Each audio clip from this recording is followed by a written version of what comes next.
Já começou? Eu tô vendo aqui. Boa noite a todos e a todas.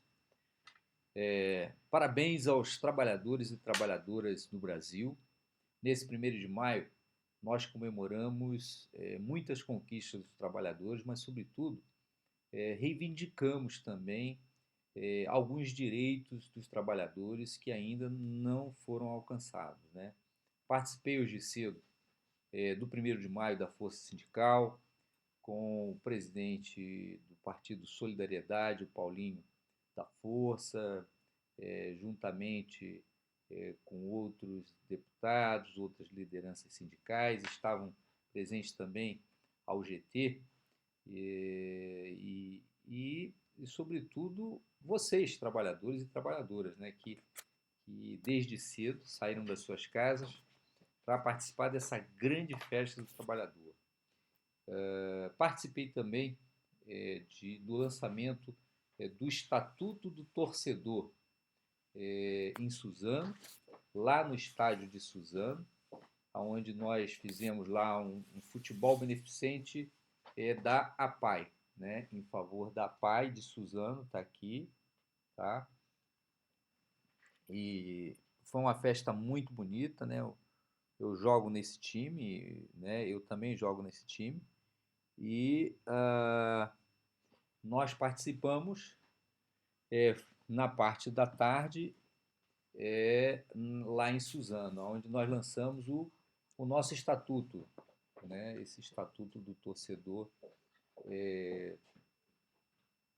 que é um estatuto que regulamenta o direito e os deveres dos torcedores brasileiros, principalmente agora, nesse evento que nós vamos ter aí da Copa do Mundo de 2014, que se inicia em breve, no dia 12 de junho, e se encerra no dia 12 de julho. Então, esse estatuto é um estatuto que está vigente, é um estatuto anotado, ou seja, comentado, né? E ali, ó, ali, aqui, ó, aqui, esse estatuto aqui, ó, tá? A quem está nos assistindo pode solicitar um exemplar desse estatuto gratuitamente. Foi publicado pela Câmara dos Deputados, numa publicação muito interessante, porque aqui consta os comentários, né? Principalmente alguns artigos que falam sobre corrupção no futebol, que eu investiguei a máfia do apito aqui, que fazia acertos de partidas de futebol, ou seja, vocês lembram daquele juiz Edilson Pereira de Carvalho, que era um dos 10 melhores juízes, 10 melhores árbitros do mundo, né? Era o segundo melhor do mundo. E eu investiguei, prendi esse árbitro por ter realizado alguns jogos, né, do Campeonato Brasileiro e do Campeonato Paulista suspeitos de fraude, né? Então, e também prendi aquele mafioso russo, Boris Berezovsky, que tentou se apropriar do Clube Corinthians. Eu estive também, ainda na data de ontem, na Arena do Corinthians, ali em Itaquera. Eu fiquei muito impressionado com a grandiosidade da obra, ou seja, são cerca de 130 mil metros quadrados, e num total de quase 190 mil metros quadrados de área total, sendo que de área construída 130 mil metros. O estádio ficou muito bonito, mas ainda falta terminar, né? A construtora Odebrecht garantiu a nós, membros da comissão de esporte da Câmara dos Deputados, que ficaria pronta a arena já para os Jogos da Copa do Mundo, né? A abertura da Copa do Mundo. Participei também do 1º de maio da CUT, da CTB, da CCB, aqui no Vale do Anhangabaú, com a presença também de várias lideranças políticas, onde eu cheguei no mesmo momento que chegou o ex-ministro da Saúde, Alexandre Padilha, hoje pré-candidato ao governo do Estado de São Paulo.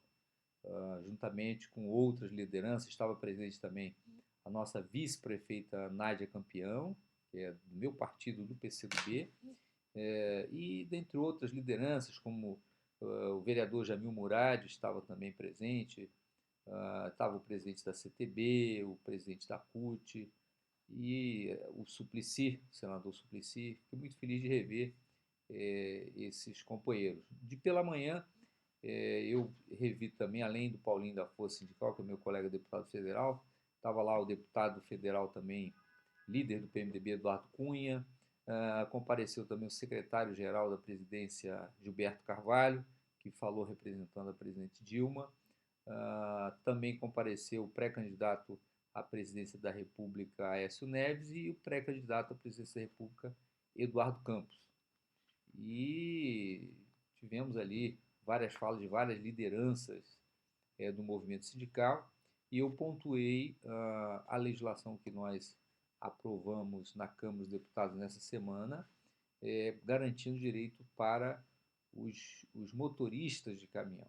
Né? Em um dos artigos que eu defendi da tribuna da Câmara, e vocês podem comprovar o que eu estou sustentando, é que eu defendi a isenção de pedágio para os caminhoneiros que trafegam com seus caminhões vazios, né, sem carga nenhuma.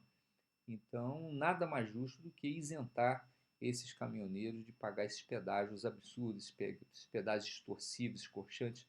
E até eu falei, até tímido, eu acho que nós, motoristas de carros particulares, quando nós não trafegarmos com nenhum passageiro, ou seja, com a nossa família, for sozinho para o trabalho, enfim, tem muita gente que trabalha na Baixada Santista e, às vezes, em alguns dias ou todos os dias, se utilizam dos automóveis para vir trabalhar, porque o transporte de massa é muito deficiente no nosso estado de São Paulo.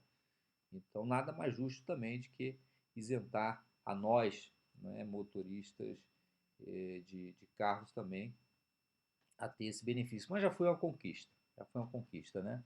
E estou aqui para debater com vocês esse tema da semana, que é a legislação que regula a profissão de caminhoneiro, né, de motorista de veículos, né, também de passageiro, né, e falar sobre o 1º de maio, né, sobre o fim do fator previdenciário, a redução da jornada de trabalho de 40 horas de algumas categorias, a reestruturação da Polícia Federal, vamos falar nesse 1º de maio nos trabalhadores e trabalhadoras brasileiras, vamos falar também nos trabalhadores da segurança pública, né? Eu acredito que o salto de qualidade que nós tivemos aí, de conquista, aliás, né, qualidade e conquista, foi o Estatuto das Guardas Municipais. Né? Então, esse estatuto foi aprovado no 1º turno na Câmara dos Deputados, em 2º turno, aliás, e agora segue para o Senado Federal, que é uma grande conquista dos profissionais da área de segurança pública no nível municipal.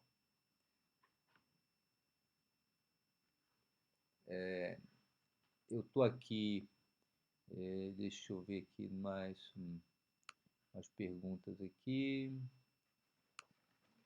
Olha aqui. Vou pegar aqui para...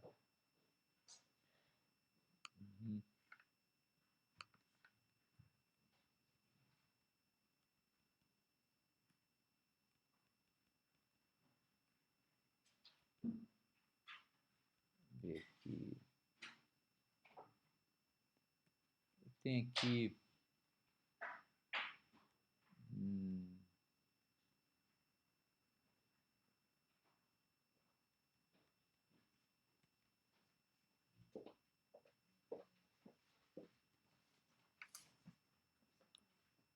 já aqui dando boa noite, né?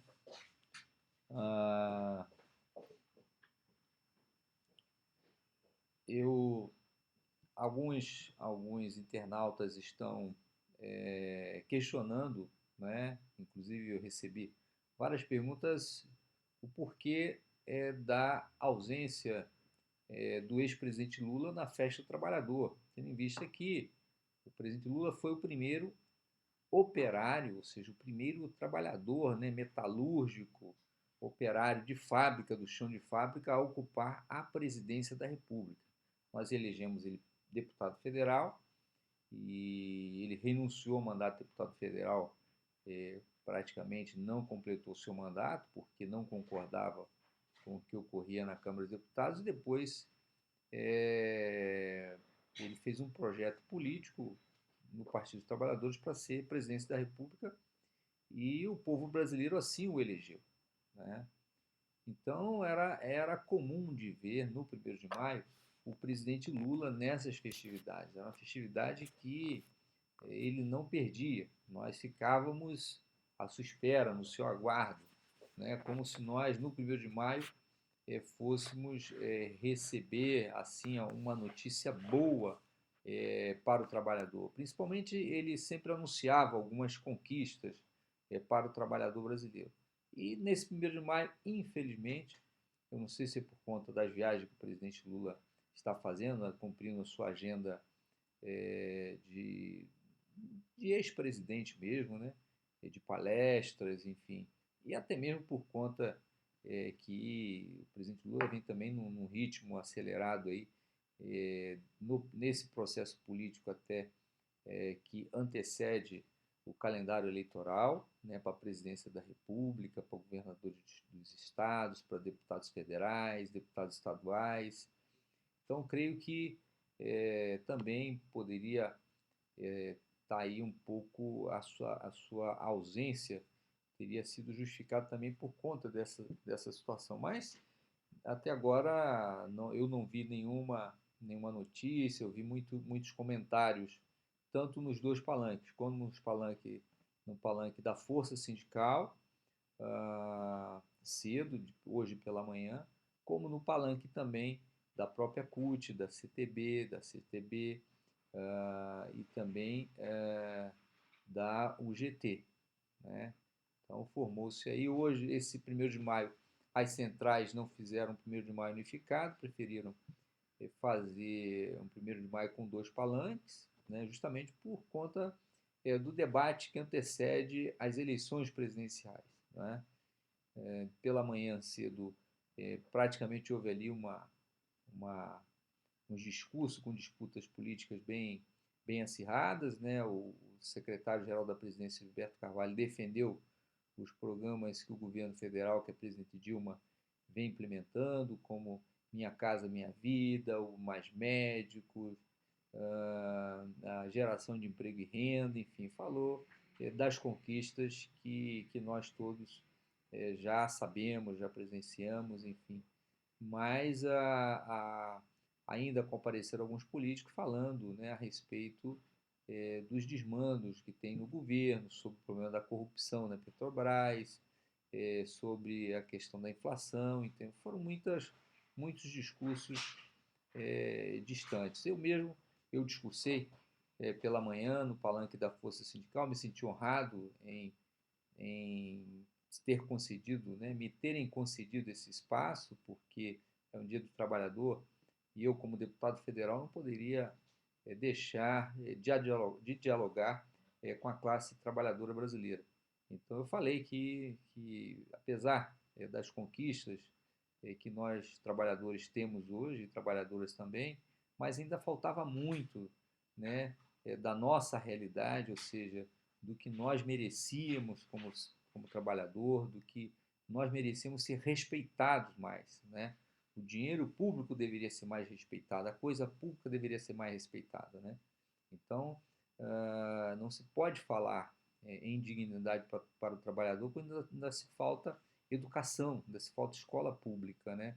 Não se pode falar em saúde do trabalhador quando tem muitos acidentes de trabalho, doenças de trabalho ainda dentro dessa pauta, né, trabalhista, né? Não se pode, nós não podemos falar que o Dia do Trabalho nós comemoramos com muita felicidade se ainda tem muita corrupção no Brasil, né? Então isso é lamentável. E eu falei sobre esse aspecto, né? Então está aqui, deputado Alessandro Pacheco, né? Ele coloca aqui, deputado Protório, boa noite. O senhor comandou a Operação Satyagraha envolvendo velhos conhecidos. O jornalista Luca Figueiredo lançou Morcego Negro, em que relata a conexão Collor, PC Farias e a máfia italiana. Há conexões entre esses esquemas? Ainda há tempo para descontaminar o Estado brasileiro? Como o senhor avalia a forma como os chamados veículos de comunicação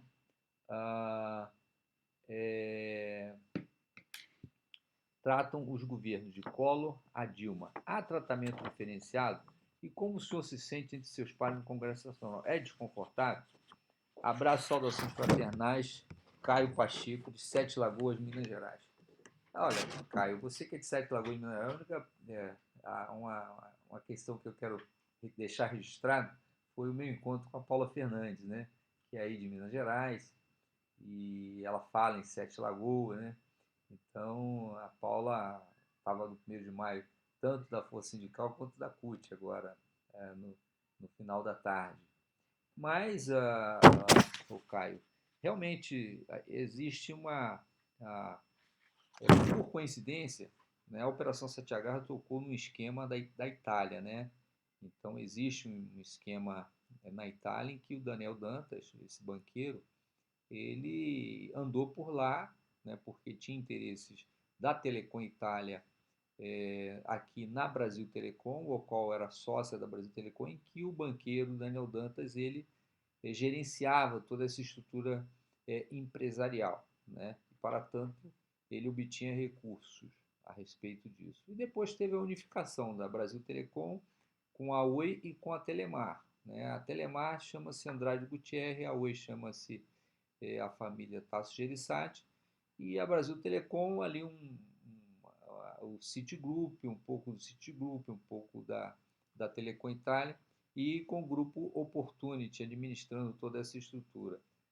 Houve-se sim, né, a condenação do Daniel Dantas por corrupção, existe foi condenado a 10 anos de cadeia, pagou 12 milhões de reais de multa, tamanha a gravidade da situação, e também ele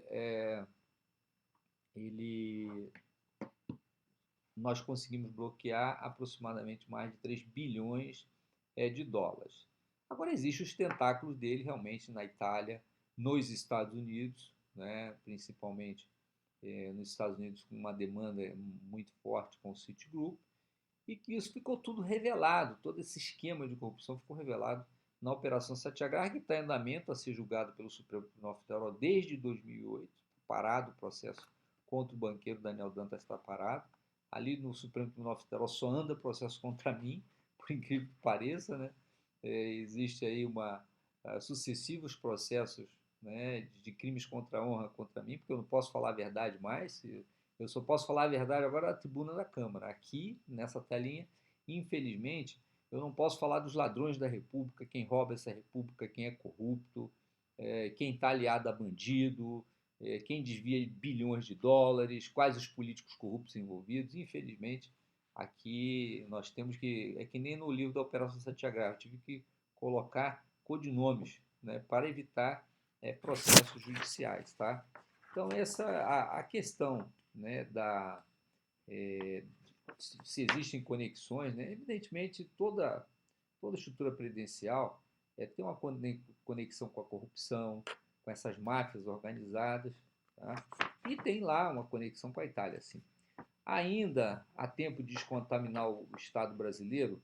Olha, Caio, sim, né? Basta os brasileiros votarem nos políticos corretos, né? As eleições estão aí, estão se aproximando.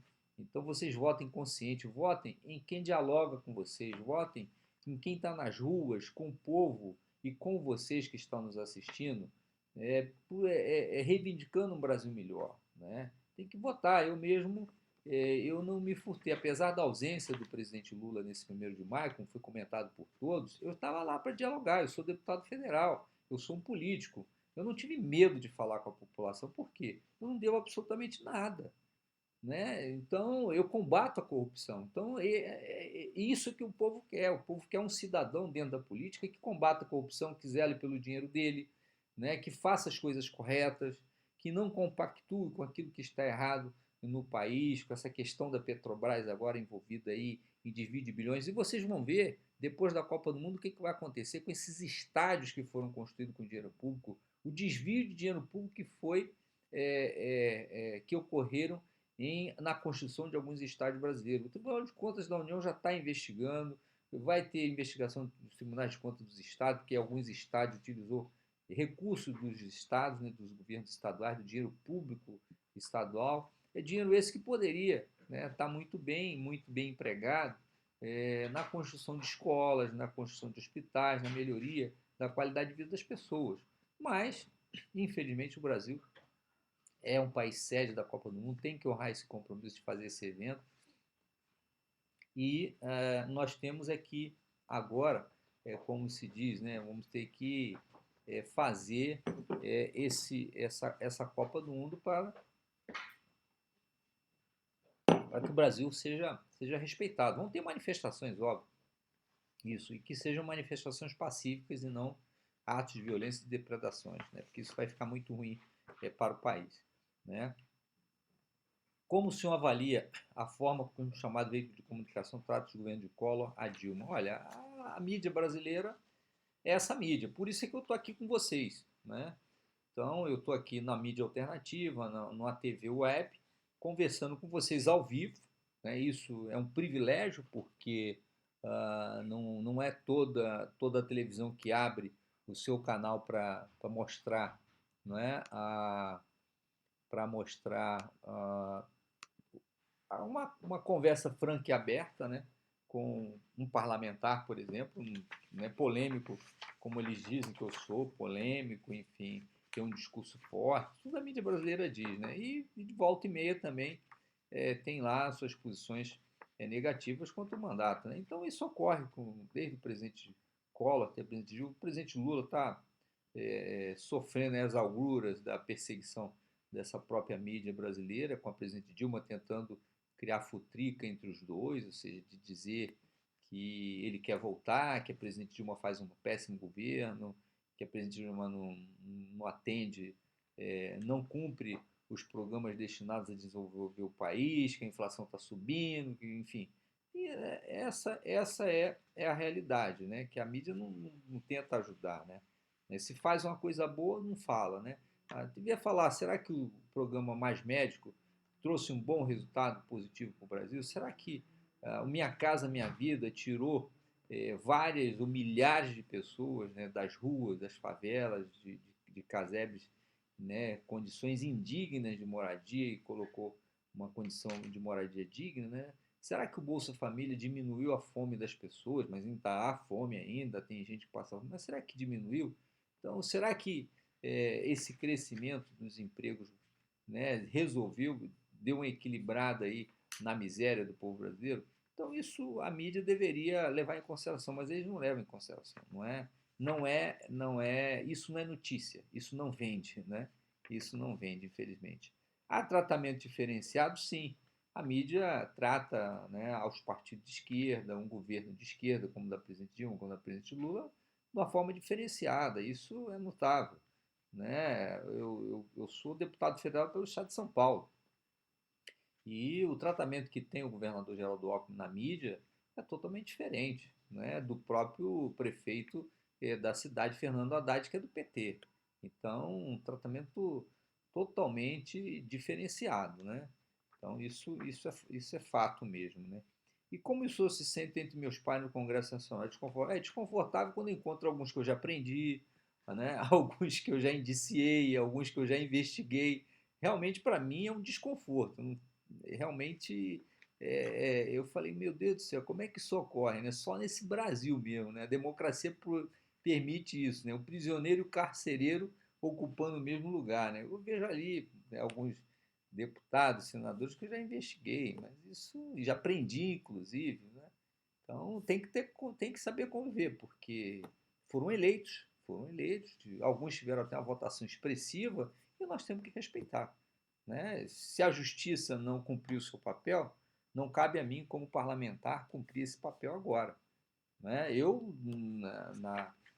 dentro das minhas limitações como deputado federal, eu ainda tento fazer o máximo, que criar as CPIs, né, as comissões parlamentares de inquérito, que são investigações no Parlamento brasileiro, que visa a descortinar esse antro de corrupção que existe. Por exemplo, eu sou signatário da CPI da Petrobras, eu sou o autor da CPI do Cachoeira, eu sou o autor da CPI da privataria Tucana, que foi engavetada pelo ex-presidente da Câmara, Marco Maia, e ele não instalou, e pelo presidente atual Henrique Eduardo Alves engavetou, arquivou a CPI, mas eu recorri na Comissão de Constituição, Justiça e Cidadania, que o presidente é o deputado Vicente Cândido do PT, eu cheguei para o deputado e falei, deputado, você não vai fazer igual o presidente da Câmara, Marco Maia, do seu partido, que engavetou uma CPI das privatizações, que envolvia o ex-presidente Fernando Henrique Cardoso, né?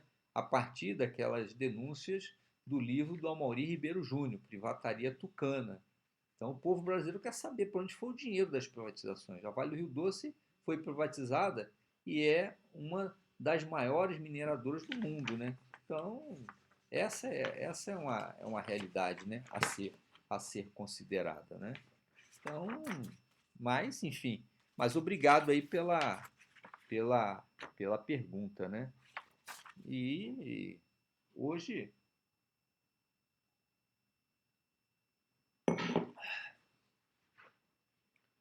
nós falamos pela manhã, né, foi até falado, né, ali tiveram várias divergências. O próprio deputado Paulo Pereira da Silva, né, fez sérias críticas à presidente Dilma. Alguns políticos até ficaram, né, um pouco desconfortável, porque entenderam que o deputado Paulo Pereira da Silva até se excedeu nas críticas à presidente Dilma, né? Mas ele falava, né, de uma forma muito particular, né, de uma opinião muito pessoal dele. Então, quando ele falava que nenhuma pauta dos trabalhadores brasileiros foram cumpridas, nem pelo presidente Lula no segundo mandato e nem pela presidente Dilma, que a presidente Dilma veio no 1º de maio, inclusive, eu estava presente, né, nesse 1º de maio, em que a presidente Dilma compareceu e se comprometeu publicamente com algumas pautas dos trabalhadores brasileiros, mas, segundo o deputado Paulo Pereira da Silva, essas pautas não foram cumpridas, né? Eu tenho que um dos avanços, uma das conquistas no 1º de maio, é porque sempre no limiar do 1º de maio havia ali uma guerra de bastidor muito forte entre lideranças sindicais, governos, empresariais, né, empresários inclusive, mas foi aprovado um reajuste para o salário mínimo, né, de uma forma de gatilho, ou seja, sempre que anualmente é de acordo com a inflação, IPC, enfim, isso tudo eu acredito que se tornou benéfico, né, porque não tinha mais aquele cabo de guerra, né, aquele conflito existente, né, entre trabalhadores e empregadores, né, enfim, mas, enfim, então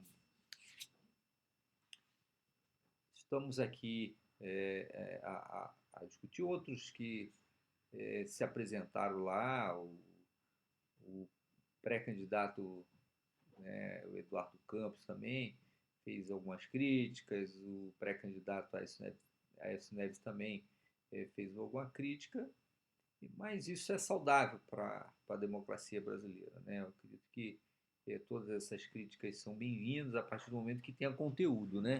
Que se não tiver conteúdo, aí fica um pouco difícil. Eu acredito que quando você critica, você tem que ter conteúdo para essas críticas, você tem que ter uma visão de saída, né, para essas críticas, né? Então isso é, isso é que importa. Mas eu estou muito feliz de estar aqui com vocês hoje, nesse 1º de maio, vindo agora, né, vim ao vivo. Geralmente o nosso programa ocorre no domingo, né, Domingão do Protógenes, às 19 horas, mas excepcionalmente nós fizemos, como o programa é um programa de internet, excepcionalmente nós fizemos essa, essa esse programa, tá bom? Muito obrigado aí a todos e a todas que nos acompanharam nessa data de hoje e até o próximo programa, né? Envie suas perguntas em texto ou vídeo para tvprotogenes@gmail.com. tvprotogenes@gmail.com ou ligue para esse telefone, tá? Aqui, ó, vou botar aqui para vocês, ó. Tá aqui. Aqui, ó, envie suas perguntas em texto ou vídeo para tvprotogenes@gmail ou ligue no nosso telefone 3854-3173. Obrigado, até o próximo programa. Saúde e paz a todos.